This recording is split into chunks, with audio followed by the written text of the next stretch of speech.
16 तारीख तक सरकार अगर किसान आंदोलन से को हटाती नहीं है और किसान आंदोलन से निपटती नहीं है तो 17 को फिर जाफराबाद बनेगा और रागिनी तिवारी फिर रोड खाली कराएगी और आंदोलन बंद कराएगी। इसकी पूरी जिम्मेदारी केंद्र सरकार और राज्य सरकार की होगी। दोस्तों, कुछ दिनों पहले रागिनी तिवारी ने दिल्ली सरकार और केंद्र सरकार को चेतावनी दी थी कि 16 दिसंबर तक अगर किसान आंदोलन नहीं हटाया गया तो 17 दिसंबर को मैं खुद यानी रागिनी तिवारी अपने साथियों के साथ किसान आंदोलन खत्म कराएगी और जो भी कुछ होगा इसकी जिम्मेदारी दिल्ली सरकार और केंद्र सरकार की होगी। और आज 16 दिसंबर चला भी गया और किसानों का धरना भी जारी है। देखते हैं कल 17 दिसंबर को रागिनी तिवारी क्या गुल खिलाती है या सरकार लॉ एंड ऑर्डर को मद्देनजर रखते हुए रागिनी तिवारी को हिरासत में लेती है। वहीं दूसरी तरफ साध्वी देवा ठाकुर ने भी रागिनी को चैलेंज कर दिया है और मोदी जी को भी आईना दिखाया है। दोस्तों, हम साध्वी देवा ठाकुर की वीडियो देखें इससे पहले हमारे चैनल पर नए आए हुए तमाम साथियों से रिक्वेस्ट है कि हमारे चैनल को सब्सक्राइब करें और साथ ही लगे बेल आइकन यानी घंटी की बटन दबाएं। श्री माता बाला सुंदरी देवाजी धाम हरियाणा में करनाल में पड़ता है। आप सभी को साधुवाद और विशेष रूप से वाहेगुरु जी का खालसा वाहेगुरु जी की फतेह। सतनाम श्री वाहेगुरु। आप सभी लोग एक बार इस लाइव वीडियो को विशेष रूप से हर ग्रुप में, फेसबुक पर, व्हाट्सएप पर, जहां तक आपकी पहचान, पहुंच और ताकत है इसको पहुंचाएं। मैं केवल 5 मिनट का टाइम लूंगी और 10 ही बातें बोलना चाहती हूं, इसके अलावा कुछ नहीं। और आपको ठीक लगे तो उसको शेयर करना। आओ बात कर लेते हैं किसान आंदोलन की। सबसे पहले तो देश के प्रधानमंत्री आदरणीय नरेंद्र मोदी जी, हमने आपसे उम्मीद की थी, देश ने आपसे उम्मीद की थी।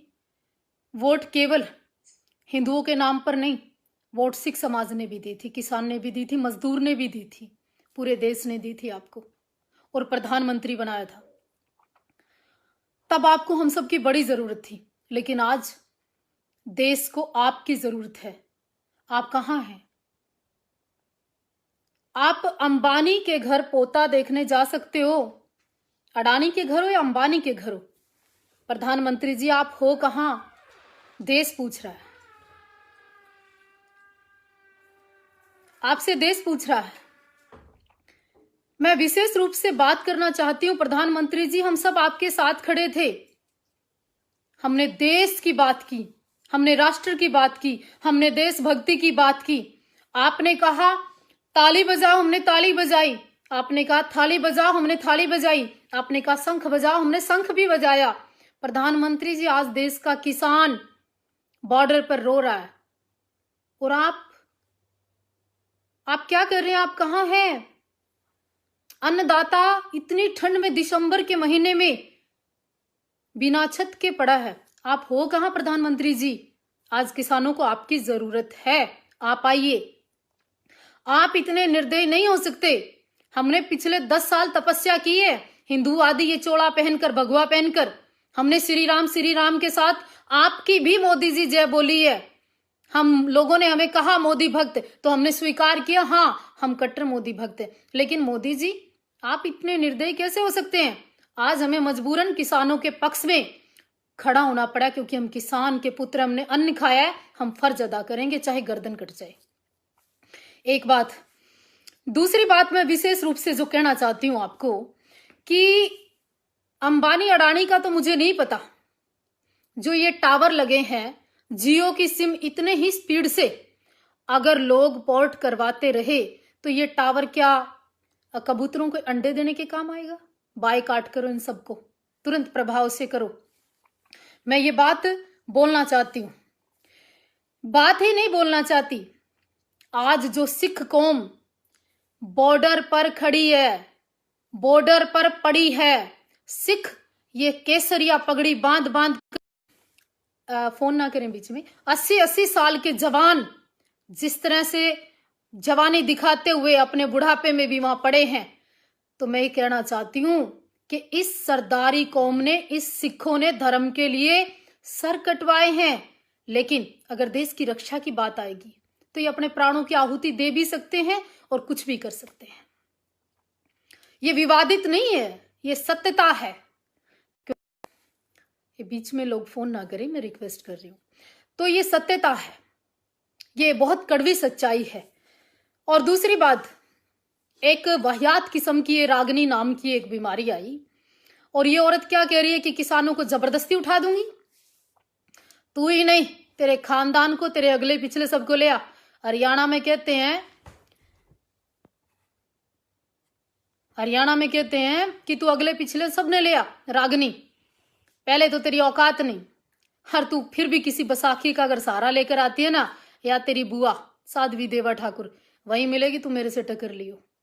और सुने, पहलवान अगर 20 दिन ना 5-4 दिन भी अगर एनर्जी का इस्तेमाल ना करें ना, कुश्ती ना करें खाड़े में, तो गात में इतनी एनर्जी बरजे तो अंदाजा ला सके, तने ठाके तो दंड मार देंगे। इसे से खागड़ पड़े हमारे हरियाणा के उठे। सबसे पहला टेंट लग रहा है उड्डा का, हमारा जीत बूरा बैठा है, सुनील काली रमन बैठा है, सुंदर पहलवान जी बैठे हैं, घने भाई बैठे हैं हमारे वहां। मतलब ये कहने की बात नहीं। और सुन मेरी बात ध्यान से तू, 17 तारीख की धमकी तो दिए मत साध्वी देवा ठाकुर, कति अगर तू चैलेंज करे तो पक्का आएगी। और जा, तेरे को चैलेंज कर दिया, अगर तू इतनी राष्ट्रवादी है, हिंदूवादी और देशभक्त है तो मिलना मेरे को, मैं तेरे से मिलूंगी, विशेष रूप से मिलूंगी। और मोदी जी, आप भी मेरी बात बड़े ध्यान से सुन लो। ये देश के लिए अच्छा नहीं हो रहा, ये देश के लिए कति माड़ा काम हो रहा जो नहीं होना चाहिए था। अरे 20 दिन हमारा जवान किसान इस हालत में रहेगा, हम लोगों ने कल्पना नहीं की थी किसी भी सूरत में। एक बार इसको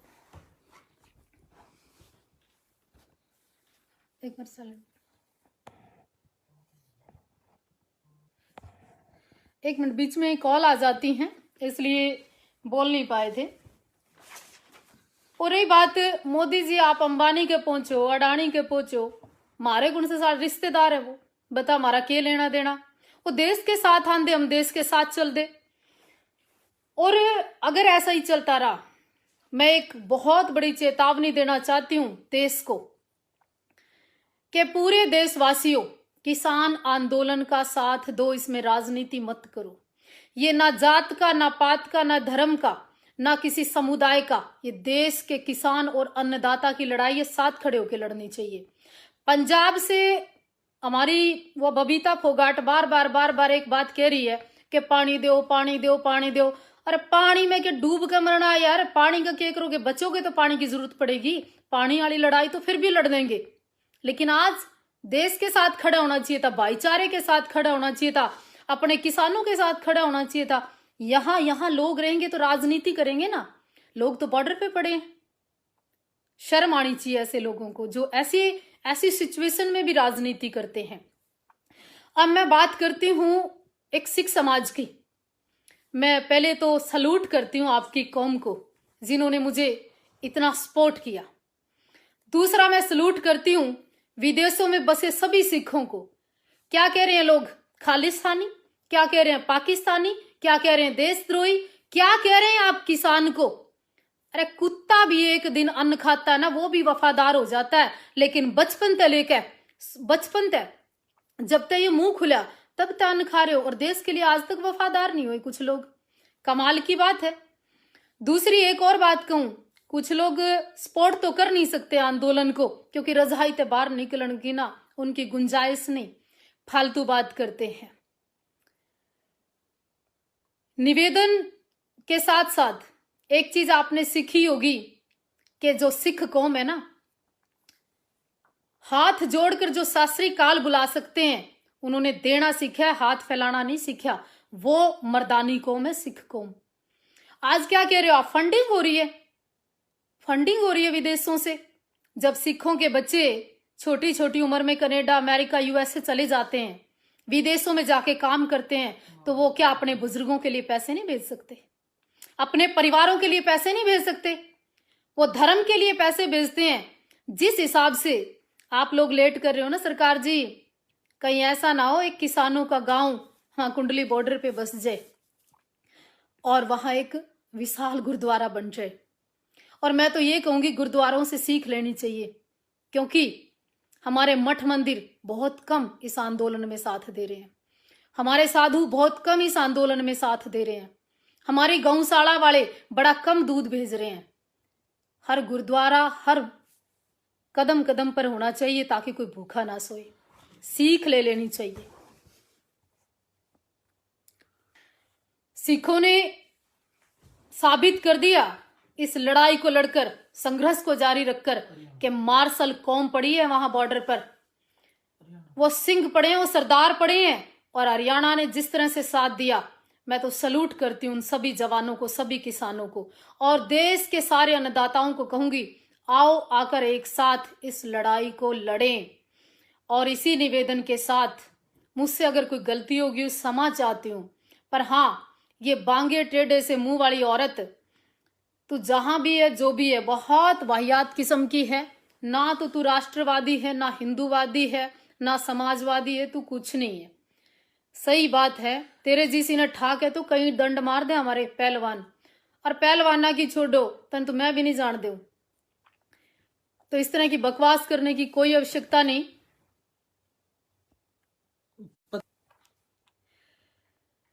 और हाँ, अगर यूं ही चलता रहा ना गुरु गोविंद सिंह का इतिहास, और मैं ये कहूं बंदा बहादुर पहले कौन था, हिंदू से ही वो सिख बना, और सिख बनकर जिस तरह से राष्ट्र के लिए लड़ा और धर्म के लिए कुर्बानियां दी, अगर ये ऐसे ही चलता रहा ना ये आंदोलन, सरकार ने काम बड़ा अच्छा कर दिया। सिख और हिंदुओं का भाईचारा कायम हो गया, हरियाणा और पंजाब का भाईचारा कायम हो गया, और इस तरह से सिख कौम से बहुत सारे लोग प्रेरित हुए और भी डेडिकेटेड हुए, धर्म के विषय में डेडिकेटेड हुए। कम से कम मैं, ये जो मेरे सर पे केसरिया पगड़ी देख रहे हो ना आप, ये साफा, ये सिखों ने सम्मान के रूप में मेरे सर पे बांधा और मुझे कसम दिलाई पाठ करके कि आप केस नहीं कटवाओगे, क्योंकि सिख धर्म में सर कटवाए पर केस नहीं कटवाए। तो मैं इस प्रतिज्ञा को पूरी करूंगी और सिख धर्म का पूरी तरह से पालन भी करूंगी। और हाँ, सरकार, मैं विशेष रूप से कहना चाहती हूं कि मैं नहीं चाहती थी कोई अपशब्द बोलूं, कोई ऐसे शब्दों का इस्तेमाल करूं, पर आप लोगों ने 1 दिन 2 दिन 10 दिन लगातार 19 दिन से ज्यादा आप हमारे सब्र का इम्तिहान ना ले। बस इतना सा निवेदन करना चाहूंगी। दोस्तों, वीडियो को लाइक करके ज़्यादा से ज़्यादा शेयर करें और अपनी राय का इजहार कमेंट बॉक्स में ज़रूर करें।